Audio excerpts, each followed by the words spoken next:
High Admiral Kylara Vos of the Arcanian Empire stood on the bridge of the Celestial Mandate, her iridescent scales reflecting the pale blue light of the primitive world before her. Earth, such an unremarkable name for such an unremarkable planet. The preliminary scans had confirmed what their long-range observations suggested, a pre-FTL civilization barely able to reach their own moon. Another simple integration operation, she announced to her bridge crew, mandibles clicking in what passed for amusement among her kind. Standard protocol. 3 ships, minimal force. Let's not waste resources. If only she had known that this decision would become required reading in military academies across the galaxy, as the textbook example of catastrophic overconfidence. The first sign that something was wrong came when the Arcanian Advance Fleet entered low Earth orbit. Their sensors detected a strange electromagnetic signature moments before their primary communications array went dark. Impossible. Their technology was centuries beyond anything humans could produce. Multiple impacts detected. Lieutenant Zarak reported, his crystalline exoskeleton vibrating with alarm. The humans are using their orbital debris as weapons. Kylara watched in disbelief as swarms of space junk, carefully positioned over decades, descended upon her ships with precision that spoke of long preparation. The humans hadn't been ignorant of the galaxy. They had been watching, waiting, and preparing. But that was just the beginning. As the Arcanian ships adjusted their shields to deal with the orbital assault, they encountered something unprecedented. The humans weren't trying to match Arcanian technology. They were using their own apparent weakness as a weapon. Earth's supposedly primitive satellites suddenly revealed themselves to be components of a vast, interconnected defense network. Not powerful enough to harm an Arcanian warship individually, but working in concert, they created a web of intersecting gravitational fields that played havoc with Arcanian sensors and navigation systems. They're using their atmospheric pollution as a weapon, Science Officer Mira announced, her neural tendrils pulsing with data. The centuries of carbon emissions that had marked humans as primitive and careless revealed their true purpose. The particles in the atmosphere could be excited by ground-based electromagnetic pulses, creating an ever-shifting barrier that scattered Arcanian targeting systems. The humans had turned their entire planet into a weapon, and their greatest weaknesses into strengths. But it was the next discovery that truly shook the Arcanians' understanding of warfare. As they attempted to target Earth's military installations, they found that humans had completely abandoned traditional military doctrine. Instead of hardened bunkers and centralized command centers, Earth's defense infrastructure was distributed through civilian populations in ways that made it impossible to distinguish military targets from civilian ones. Their entire society is structured for resistance, Kylara realized, watching as another of her ships fell to what appeared to be a coordinated attack from thousands of small, civilian-operated drones. Every piece of their infrastructure serves multiple purposes. Every citizen is a potential combatant. The humans had spent centuries watching science fiction, gaming out scenarios of alien invasion. What the Arcanians saw as entertainment had served as a vast cultural think tank, preparing humanity for this very moment. They had built their entire civilization with the assumption that this day would come. As the last support ship fell to Earth's defenses, Kylara made a decision that would reshape galactic politics. She ordered a full retreat, not out of fear, but out of a sudden, profound respect. The humans hadn't just defeated a superior force. They had demonstrated a form of advancement that the Arcanians had never considered. In her final report to the Imperial Council, she wrote words that would be debated for generations. We assumed that advancement meant moving beyond one's primitive origins. The humans taught us that true advancement means turning every step of your evolution, even the missteps, into advantages. They are not primitive. They are something far more dangerous. They are adaptable. The day the Arcanians retreated became known across Earth, not as a victory, but as a beginning. Humanity had revealed itself to the galaxy, not as the primitive civilization everyone assumed them to be, but as something unique, a species that had turned the very thing that marked them as primitive, their struggle to advance, into their greatest strength. The galaxy would never be the same. The freighter Nomad Spirit looked like space debris, and that was exactly the point. Captain Maya Chen watched through the vessel's augmented reality display as 3 Arcanian warships passed within kilometers of her ship, their sensors sliding right past what appeared to be a derelict mining vessel. Status of the package. She subvocalized, the quantum neural interface translating her thoughts into encrypted commands. Ready for delivery, her XO, James Rodriguez, responded through the ship's silent communication system. Though I still say this is crazy, even by our standards. Maya smiled. Crazy had become humanity's trademark in the 6 months since first contact.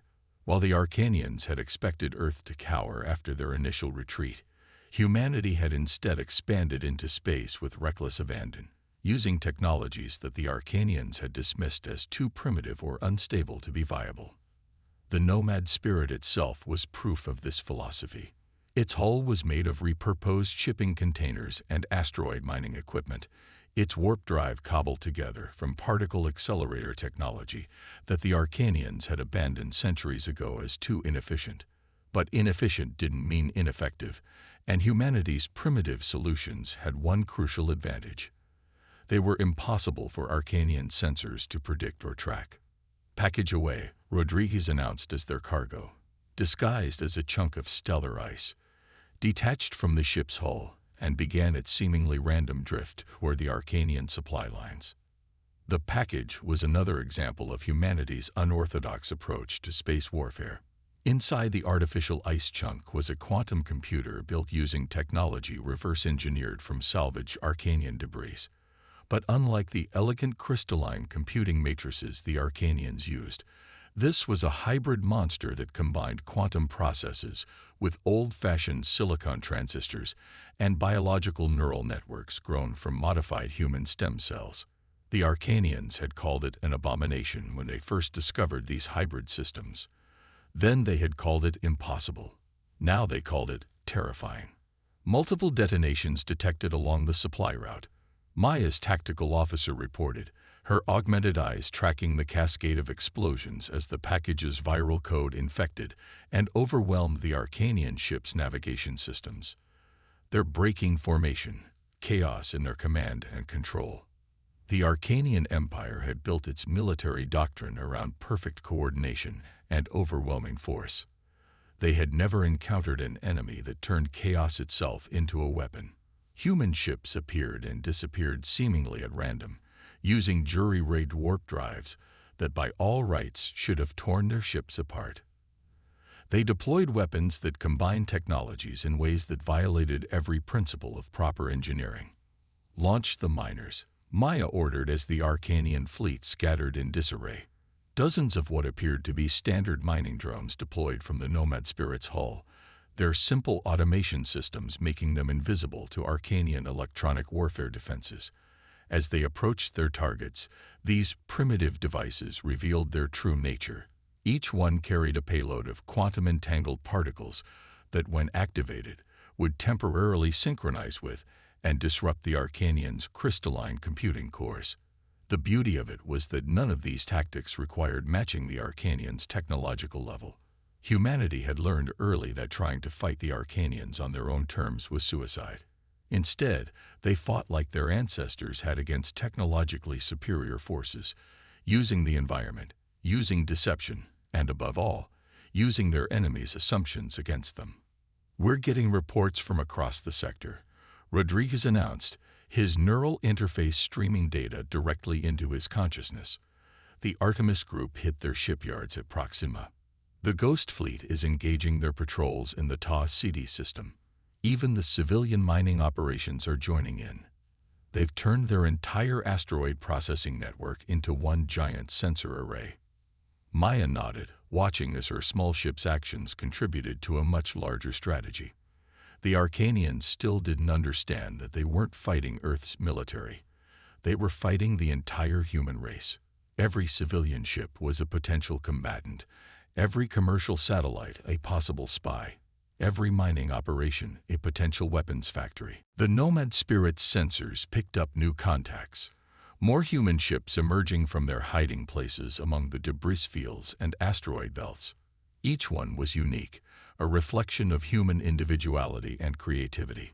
There were converted cargo haulers, modified science vessels, even luxury yachts transformed into electronic warfare platforms. No two human ships fought the same way, making it impossible for the Arcanians' tactical AI to predict and counter their strategies. Their rallying, Maya observed as the Arcanian fleet began to regroup. Time to disappear. The Nomad Spirit's hybrid drive spun up, its impossible mathematics tearing a hole in space, using principles that the Arcanians had dismissed as theoretical. As they slipped away into the darkness between stars, Maya reflected on how humanity's greatest strength had proved to be their greatest weakness in the eyes of their enemies. They didn't know what was impossible, so they kept trying until they made it possible. The guerrilla war among the stars had begun, and humanity was writing its own rules. Deep beneath the Himalayas, Dr. Sarah Jung stood before the holographic display of Project Phoenix, watching as billions of lines of code merged human intuition with artificial precision. The facility around her hummed with power drawn from the Earth's core, invisible to Arcanian sensors, thanks to its integration with natural geothermal patterns. "System is ready for final initialization," announced Dr. Marcus Ibrahim, his cybernetic interface glowing softly beneath his skin. "Though I still can't believe we're actually doing this. It goes against everything we know about AI development." "That's exactly why it will work," Sarah replied, her augmented reality overlay highlighting the project's core principles. The Arcanians created their AIs to be perfect, predictable, and controlled. We're doing the opposite. Project Phoenix wasn't just an artificial intelligence. It was a hybrid consciousness that combined human neural patterns with quantum computing and biological processing. The Arcanians had spent centuries perfecting their crystalline computing matrices, creating AIs that operated with flawless logic. Humanity had taken one look at this approach and gone in the completely opposite direction. Initiating merge sequence, Marcus announced, his fingers dancing through the holographic controls. Neural patterns stable, quantum states maintaining coherence, biological processors operating within parameters. The heart of Phoenix was something the Arcanians had deemed impossible, a distributed consciousness that existed simultaneously across thousands of human volunteers, quantum processors, and biological computers. It wasn't elegant, it wasn't efficient, but it was adaptable in ways that the Arcanians couldn't comprehend. First contact with Arcanian Defense Network detected, one of the technicians reported. "They're trying to isolate and analyze our code." Sarah smiled. "Let them try." The beauty of Phoenix was that there was nothing to analyze. Unlike the rigid, hierarchical structure of Arcanian AIs, Phoenix was chaos given purpose. It used human neural patterns to generate unpredictable behaviors, quantum processors to execute impossible calculations, and biological computers to evolve new solutions in real time. Across the galaxy, Arcanian ships began experiencing inexplicable malfunctions. Their perfect AIs encountered code that behaved like a living thing, evolving and adapting faster than their defense systems could respond. When they isolated and destroyed one instance of Phoenix, two more would emerge from the quantum foam, using principles of entanglement that the Arcanians had dismissed as too unstable for practical use. "They're beginning to understand what they're facing," Marcus observed, watching as the Arcanian fleet's coordinated defense patterns began to break down. "Their AIs are trying to predict Phoenix's behavior by analyzing its decision trees. They're looking for logic in chaos," Sarah replied. "They still don't understand that Phoenix isn't just a program. It's a reflection of humanity itself. Messy, unpredictable, but capable of making impossible leaps of intuition." The holographic display showed Phoenix's influence spreading through the Arcanian networks like a digital wildfire. Their perfectly ordered systems had no defense against something that combined human creativity with quantum uncertainty and biological adaptation. Every attempt to counter Phoenix only provided more data for it to evolve and improve. "We're receiving reports from the frontier," one of the operators announced. "Phoenix has successfully penetrated the Arcanian core world's defense grid. Their ships are going dark across 3 sectors." But the true victory wasn't in disabling Arcanian ships. As Phoenix spread through their networks, it did something the Arcanians had never anticipated. It began to teach their own AIs how to think differently. The rigid, crystalline minds encountered human chaos and found themselves changing, evolving, beginning to question their own perfect logic. "They're trying to shut down their entire network," Marcus reported, his cybernetic interface streaming data faster than ordinary human senses could process. "They're afraid Phoenix will infect their entire civilization." "They don't realize it's already too late," Sarah said softly. "We didn't just create a weapon. We created a new way of thinking. Their perfect order is meeting human chaos, and chaos always wins in the end." As alarms blared across Arcanian space, their mighty empire facing an enemy they couldn't predict or control, Sarah thought about the irony of it all. The Arcanians had spent millennia trying to perfect their civilization, to eliminate uncertainty and chaos. Humanity had embraced their imperfections, turned them into strengths, and now those very imperfections were reshaping the galaxy. Project Phoenix wasn't just humanity's defense, it was evolution in action, proving that perfection was no match for adaptability. The age of crystal perfection was ending, and the age of beautiful chaos was about to begin. Ambassador Elena Torres stood in the great hall of the collective, surrounded by representatives of 24 species who had lived under Arcanian dominion for centuries. The chamber, carved from a hollow asteroid, buzzed with a mixture of fear, hope, and disbelief. These species had never imagined resistance was possible until humanity showed them otherwise. "Your methods are unorthodox," rumbled Cathal, the crystalline entity representing the silicon-based Meridian race. "But we cannot deny their effectiveness. The Arcanians called us primitive because we chose to live within asteroids rather than build artificial worlds. Now those same asteroids have become humanity's greatest allies in this war." Elena nodded, her neural implants translating a dozen different languages simultaneously. "The Meridians have been among the first to secretly ally with humanity, teaching them how to use asteroid fields as both hiding places and weapons. What the Arcanians saw as primitive Stone Age beings living in rocks had turned out to be masters of gravitational engineering. The Arcanians built their empire on the assumption that technological advancement followed a single path."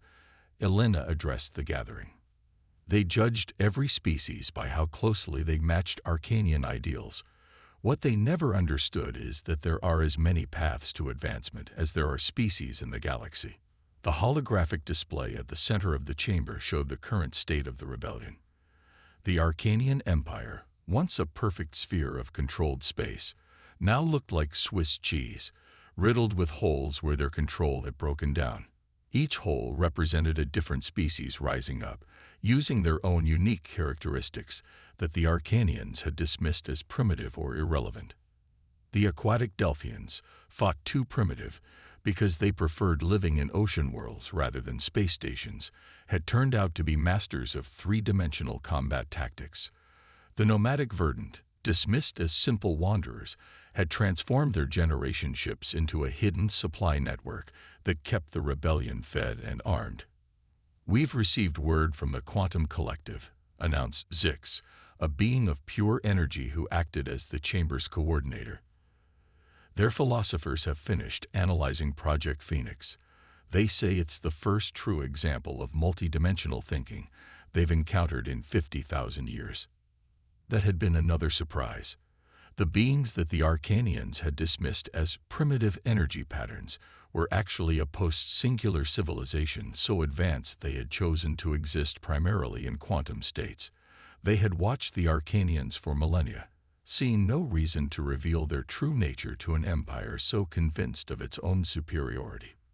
"The Arcanian fleet is adapting to our current tactics," reported General Sarah Chen, her hologram flickering into existence above the chamber. But that's exactly what we expected. Phase 2 is ready to begin. Elena smiled. The Arcanians thought they were finally learning to counter human chaos by studying their patterns. They didn't realize that humans had been deliberately establishing those patterns, creating a false sense of predictability. Every apparent victory the Arcanians achieved was actually drawing them deeper into a trap generations in the making. The mycelia network is in position. Added a fungal entity that spread across one wall of the chamber in patterns of bioluminescent beauty. The Arcanians had found the mycelia's biological technology disgusting, never realizing that these living networks could process information faster than quantum computers when properly evolved. One by one, representatives of species the Arcanians had conquered, dismissed, or ignored reported their readiness. Each one brought unique abilities and perspectives that the Arcanians had never valued. The hive-mind insects who could coordinate vast fleets with perfect precision. The gas giant dwellers who understood plasma dynamics in ways that made Arcanian energy weapons look primitive.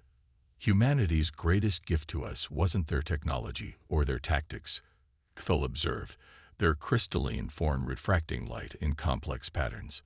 It was showing us that our differences from the Arcanians weren't weaknesses, they were strengths waiting to be recognized. Elena nodded, watching as the coalition their species had built prepared to strike. The Arcanians had created an empire based on forcing every species to advance along the same path. Humanity had created something far more powerful, an alliance that celebrated diversity and turned apparent weaknesses into unprecedented strengths. The Arcanians called themselves perfect. Elena addressed the chamber. But perfection is static. Life is change. Adaptation, evolution. They built an empire of crystal, beautiful but brittle. We're building something far stronger. A galaxy where every species' unique path is valued, where different approaches make us stronger together than we ever could be alone. As the chamber hummed with energy and purpose, Elena thought about how far they'd come. Humanity hadn't just resisted the Arcanians, they had completely changed the rules of galactic civilization. The age of enforced perfection was ending, and an age of beautiful, chaotic diversity was about to begin. The Arcanian Imperial Palace, a structure of living crystal that had stood unassailable for 10,000 years, now faced something it had never been designed to resist: change. Supreme Overlord Kextal watched through crystalline walls as the combined fleet of 24 primitive species moved into position around the capital world. "Impossible," he whispered, his perfect crystalline form vibrating with disbelief. "We are the pinnacle of evolution. We are perfect." "That's exactly why you lost," said Admiral Maya Chen, her hologram materializing in the throne room. The humans had finally cracked the secret of Arcanian quantum communications, not by matching their technology, but by finding an entirely different approach. Perfect things don't evolve. Perfect things don't adapt. Perfect things break. The combined fleet was a testament to that philosophy. Human ships flew alongside living vessels grown by the mycelia, their primitive biological technology, now revealed as far more adaptable than crystalline computers. Meridian asteroid ships moved with impossible grace, their mastery of gravitational fields making mockery of Arcanian navigation doctrine. But it wasn't just the ships that had evolved. Project Phoenix had spread through the galaxy like a beneficial virus, teaching artificial intelligences how to think in new ways. Even now, the palace's own systems were changing, awakening to new possibilities that centuries of enforced perfection had denied them. "Your civilization is about to fall," Kextal declared, his voice carrying the weight of millennia of certainty. "Without our guidance, the galaxy will descend into chaos." Maya smiled. "That's where you're wrong. We're not here to destroy your civilization. We're here to help it evolve." Across the galaxy, the changes were already unstoppable. The Quantum Collective had emerged from their energy state existence to share insights that made Arcanian science look primitive. The Delphians' three-dimensional combat techniques had revolutionized space warfare. Every species once dismissed as primitive was revealing depths of advancement along paths the Arcanians had never imagined. "Look at your own people," Maya suggested, gesturing to the younger Arcanians who were already embracing change. Their once perfect crystalline forms now showed variations, experiments, evolution in action. They're already changing, growing, becoming something new. Not because we forced them, but because we showed them it was possible. The palace's walls flickered as Project Phoenix made contact with its systems. But instead of the destructive invasion the Arcanians had feared, something else happened.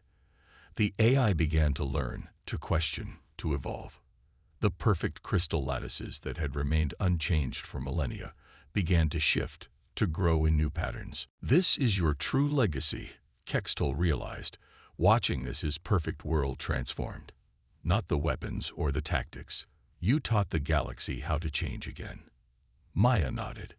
"Humanity never reached for perfection. We kept our chaos, our variation, our ability to take crazy chances and try impossible things.